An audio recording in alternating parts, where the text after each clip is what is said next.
کہ بر صغیر میں، ہند و پاک میں مسجدوں کو ہر آدمی دو دو اینٹ کی مسجد بنائی ہے، یہ فلاں طبقے کی مسجد ہے، یہ فلاں مسلک کی مسجد ہے، فلاں مسلک کی مسجد۔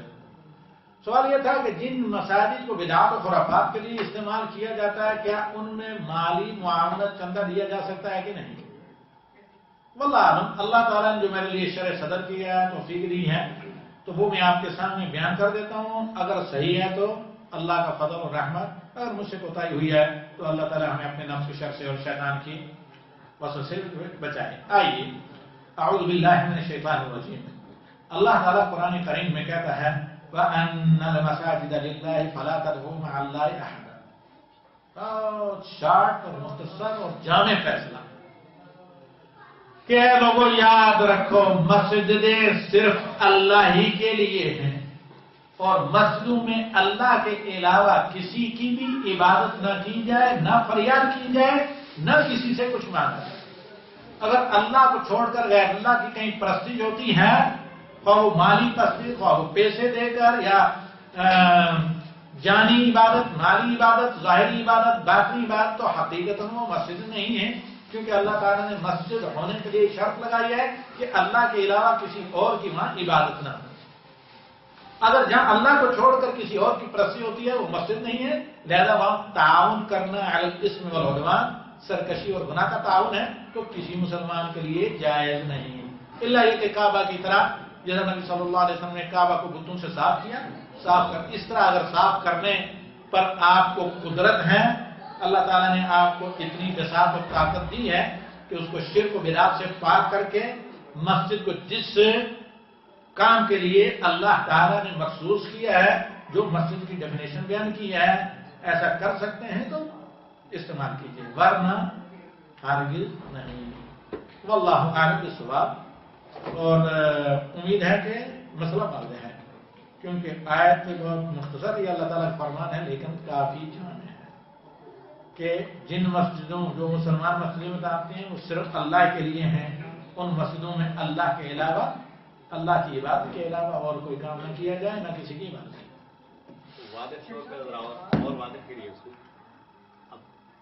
نہیں وعدہ آپ نے کہا آدمی خود، اب یہ کلیئر ہے، اللہ تعالیٰ نے ایک طریقہ بتایا، آپ خود دیکھ سکتا ہے کہ جس مسجد میں بھی اللہ کو چھوڑ کر غیر اللہ کی پرستی ہوتی ہے، خواہ وہ دعاؤں کے ذریعے کیوں نہ ہو، استغاثے کے ذریعے کیوں نہ ہو، کیا ہے شرک ہے، ساری درود تاج، درود لکھی، درود فلاں، یہ ساری کی ساری چیزیں سب یہ قوالیاں جو ہوتی ہیں یہ شرک کی یاد نہیں، ان عربی لفظوں کا معنی نہیں جانتے، وہ سب سب شرک ہے۔ جہاں یہ سارا کچھ ہوگا، حتیٰ کہ جہاں وسیلہ بھی ہو، غیر شرعی وسیلہ بھی جن مساجد میں خطبے وغیرہ میں استعمال کیا جائے تو یقیناً توحید کے خلاف ہے۔ جی ایسی مساجد میں نماز پڑھ سکتے ہیں؟ ایسی مساجد میں نماز پڑھنے کا مسئلہ اس لیے کہ اگر واقعی اعلانیہ اگر اس میں کوئی ایسی چیز نہیں رکھی، نماز پڑھی جا سکتی ہے، کیوں کہ اللہ کے نبی صلی اللہ علیہ وسلم نے کعبہ کے اندر اس زمانے میں نماز پڑھی ہے، لیکن اس زمانے میں کسی قسم کا جب تک صاف نہیں کیا، تعاون نہیں کیا اللہ کے نبی صلی اللہ علیہ وسلم نے، ایسی مسجد میں نماز کسی ایسے آدمی کے پاس جو شرک کا ارتکاب کرے اسے پیچھے نہ پڑھیں۔ امام تو وہی امام اگر واقعی ہو ایسی بدعت کا مرتکب ہو جو بدعت کفر تک آدمی کو پہنچائے، کچھ ہوتی ہیں چھوٹی موٹی معمولی بدعت، وہ چل سکتا ہے، یعنی اس کے پیچھے نماز پڑھی جا سکتی ہے اہل قبلہ کے سامنے، لیکن آپ کو علم ہو کہ کوئی ایسی بدعت جو شرک جلی تک، قبروں کے نظر و نیاز اور سجدے تک پہنچاتی ہے تو نہ نماز پڑھے، یا کوئی آدمی یہ کہتا ہے کہ اللہ تعالیٰ ہر جگہ ہے تو اس کے پیچھے نماز نہ پڑھے۔ جی 12 ربیع الاول کی حقیقت کیا بتاؤ، کیا حقیقت جاننا چاہتے ہیں؟ سنیے مختصر، یہ کل بھی کسی نے میں نے سوال کیا تھا، وہ میں نے اس میں مومن گروپ میں غالباً بھیج دی ہے، وہ یہ ہے آپ کے آیا ہے تو وہ یہ ہے، سنیے کہ 12 ربیع الاول یہ میلاد کہہ رہے ہیں، مختصر نبی صلی اللہ علیہ وسلم کا فیصلہ، جیسے قرآن کا فیصلہ میں نے پہلے سے آپ کو سنا ہے۔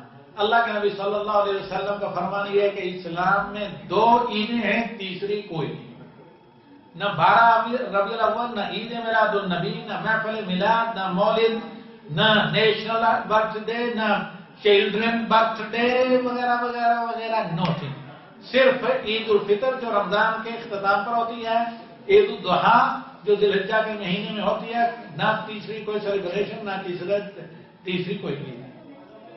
جہاں تک تاریخی اس کی حیثیت ہے تو نبی صلی اللہ علیہ وسلم نے جس کو مسلمانوں کا سب سے بہتر زمانہ ایمان و اسلام کے اعتبار سے قرار دیا، اس میں اس کا کہیں وجود نہیں تھا.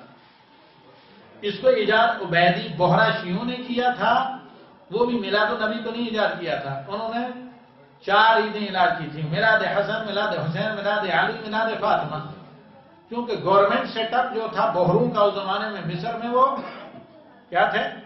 بات نہیں آغا خانی جن کو آپ لوگ کہتے ہیں اسماعیلی تھے، یا وہ بھی نہیں تھے، اصل میں یہودی تھے. اس پر مستقل میرا ایک کتاب چاہے نیچے سے لے کر پڑھ سکتے ہیں.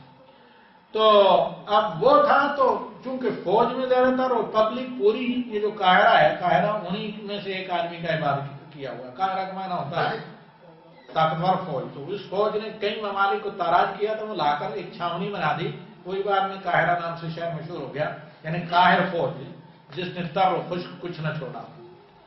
تو الغرض اب وہاں چونکہ زیادہ اہل سنت کی آبادی تھی، اور اس میں دربار میں بھی اور وزراء بھی زیادہ چونکہ اہل سنت تھے، تو انہوں نے اعتراض کیا حکومت وقت پر جو مینارٹی کی تھی.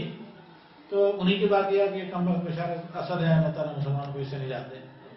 تو مینارٹی کے چونکہ حکم تھی، انہوں نے کہا کہ بھائی یہ کیا ہے، سب کی میلاد 4 میلادیں ہیں. تو وہ تو زیادہ تھے، پڑھے لکھے تو نہیں تھے اس نے. تو کہا کہ بھائی یہ 4 عیدیں میلادیں ہیں تو نبی صلی اللہ علیہ وسلم کی کہیں میلاد؟ تو اس نے کہا کہ اس حساب سے ہم وہ بھی کرتے ہیں، چاہے یہ 4 کسی طرح جاری رہیں. اس کا بھی حکم دے دیا اس حاکم نے. فلیعذ باللہ اس بدعت کا. تو اس بدعت کا آغاز 34 صدی بلکہ 5ویں صدی کے شروع میں ہوا ہے، جو صحیح ہے، کیونکہ 375 میں ان لوگوں نے مصر پر قبضہ کیا. اس کے بعد میں اس کو کافی دیر میں ایجاد کیا. لہذا یہ بدعت ہے، ضلال مبین جسے کہتے ہیں. تو لہذا وہ کام نہ کریں. اگر آپ کو نبی صلی اللہ علیہ وسلم کی محبت واقعی کرنی ہے تو ہم ذکر کر چکے ہیں. نبی صلی اللہ علیہ وسلم جس چیز کو پسند کرتے تھے، وضاحت شکل و صورت نبی صلی اللہ علیہ وسلم جیسی بنائیے. نبی صلی اللہ علیہ وسلم فرائض و عبادات کا اہتمام کرتے تھے. نبی صلی اللہ علیہ وسلم کہتے تھے قرۃ عینی فی الصلاۃ، میری آنکھوں کے اندر ٹھنڈک نماز میں ہے. آج کل لوگوں کی آنکھوں کی ٹھنڈک کرکٹ، فلموں بھی نہیں، دیگر چیزوں میں کیوں ہے؟ نبی صلی اللہ علیہ وسلم کہتے ہیں ارحنا بہا یا صلاۃ، بلال اذان تو ہمیں راحت جان ملتی ہے اذان سے نماز کی سن کر. آج کیوں کہا جاتا ہے ابھی تو اذان ہوئی تھی، ابھی پھر دوبارہ کیوں ہو رہی ہے؟ شیخ اکثر مسجد ابھی جو ہندوستان میں ہے، مسجد اہل حدیث، مسجد اہل سنت والجماعت، مسجد فلان، مسجد فلان. حقیقت میں یہ ہے کہ مسجد صرف مسجد کا مسجد ہونا کافی ہے، اور اس کے آگے لکھنا بھی آپ کو یہ لکھیں وَأَنَّ الْمَسَاجِدَ لِلَّهِ فَلَا تَدْعُوا مَعَ اللَّهِ أَحَدًا. اب یہ نام وغیرہ لکھنا یہ بھی بدعات میں سے نہیں لکھنا چاہیے.